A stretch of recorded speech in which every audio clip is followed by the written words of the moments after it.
अरे जी, आप मुझको कैसे घर में बुला लाए हो? मैं इस घर में जरा भी देर नहीं रुकूंगी।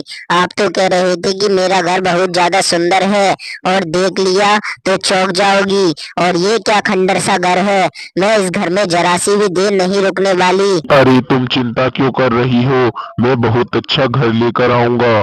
तुम बिल्कुल भी चिंता मत करो। मैं तुम्हें इतने बड़े घर में रखूंगा कि तुम भी एकदम रानी महारानियों की तरह रहोगी। तुम चिंता मत करो। हम एक दो दिन में बहुत अच्छा घर खरीद लेंगे। तुम कुछ दिन इस घर में एडजस्ट तो करो, फिर हम घर खरीद कर अपने आराम से रहा करेंगे। तुम चिंता मत करा करो किसी बात की। तुम थोड़ी थोड़ी बातों पर नाराज हो जाती हो। अरे तुम ही रहो इस खंडर घर में। मैं तो जरा सी भी देर नहीं रुकूंगी। मैं तो जा रही हूँ। अब मैं तुम्हारी कोई भी पत्नी वत्नी नहीं हूँ। इतनी बात कहकर यह लड़की वहाँ से चली जाती है और लड़का बहुत ज्यादा उदास होकर बोलता है। अरे भगवान, ये क्या हुआ? मेरी पत्नी तो मुझे छोड़कर ही चली गई, वो भी एक मकान के पीछे। अब मैं क्या करूं? कोई बात नहीं, मैं ऐसे ही अपनी जिंदगी गुजारूंगा। कभी रात हो जाती है और रात के काले अंधेरे में यह लड़का सो रहा होता है और कुछ ही देर के बाद लड़के को एक खतरनाक आवाज सुनाई देती है और लड़के की कुछ ही देर में नींद खुल जाती है और लड़का बैठकर यह कुछ ही देर के बाद बोलने लगता है। हरे राम, यह बाहर कौन रो रहा है? ये रोने की आवाज भला कहाँ से आ रही है? मुझे तो लगता है कि बाहर कोई रो रहा है और मेरा इंतजार देख रहा है। चलकर देखता हूँ, क्या पता कोई मुझे बुला रहा हो और उसको मेरी सहायता की आवश्यकता हो। तभी वह लड़का उस आवाज के पीछे पीछे यह जाने लगता है और अपने गेट के बाहर जाकर देखता है तो एक लड़की रो रही होती है। अरे तुम कौन हो और भला मेरे गेट के बाहर इतनी रात हुए क्यों रो रही हो? बताओ, तुम्हें क्या आवश्यकता है मेरी? जो भी आवश्यकता है खुलकर बता दो, मैं तुम्हारी सहायता जरूर करूंगा। बताओ। अरे मैं इसी जगह की रहने वाली हूँ और मेरे घर वालों ने मुझे निकाल दिया है और कोई भी मुझे अंदर नहीं घुसा रहा। कृपया कर कर मुझे आज रात का यह अपने घर में रहने दीजिए। मैं फिर यहाँ से चली जाऊंगी। आप बिल्कुल भी चिंता मत करना। अच्छा, तो ठीक है, मैं तुमको एक रात रुकने का मौका देता हूँ। तुम आराम से मेरे घर में रह सकती हो। इसको अपना ही घर समझना। आओ मेरे पीछे, मैं तुमको तुम्हारा कमरा दिखाता हूँ। तभी वह लड़का उस लड़की को उसका कमरा दिखाने के लिए ले जाता है और यह अपने कमरे में लाकर उससे बोलने लगता है।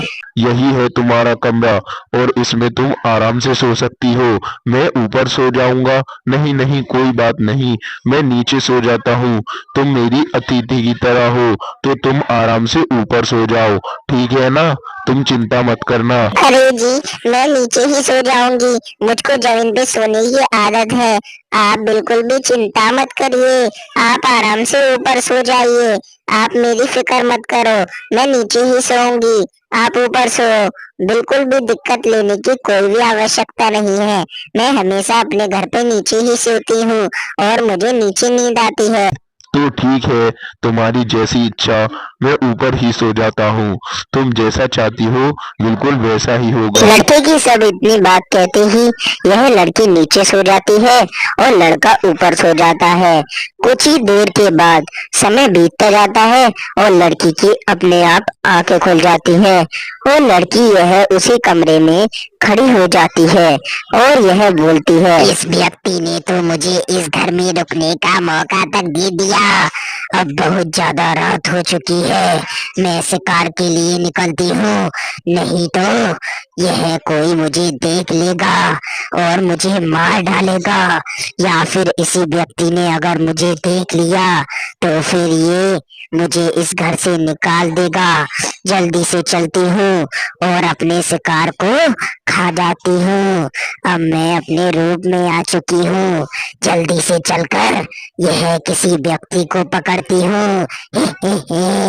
इतनी बात कहकर यह चुड़ैल वहां से निकल जाती है और लड़के की कुछ ही देर में यह आंखें खुल जाती हैं। अरे भगवान, ये तो मेरे घर में एक चुड़ैल आ गई है।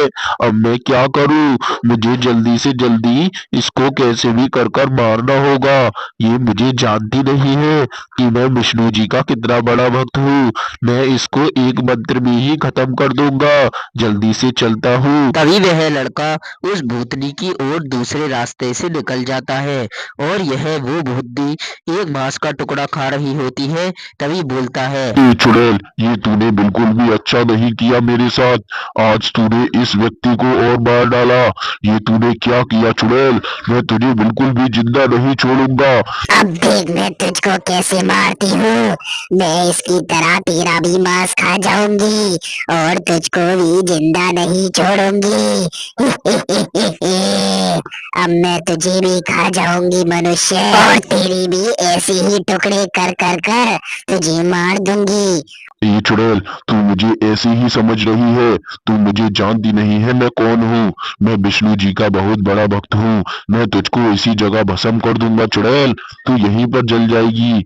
अच्छा, तो दिखा तुझ में कितनी शक्ति है, मैं भी देखती हूँ। उस चुड़ैल की इतनी बात कहते ही वहाँ पर यह विष्णु जी आ जाते हैं और बोलते हैं, ए चुड़ैल, ये तूने बिल्कुल भी अच्छा नहीं किया।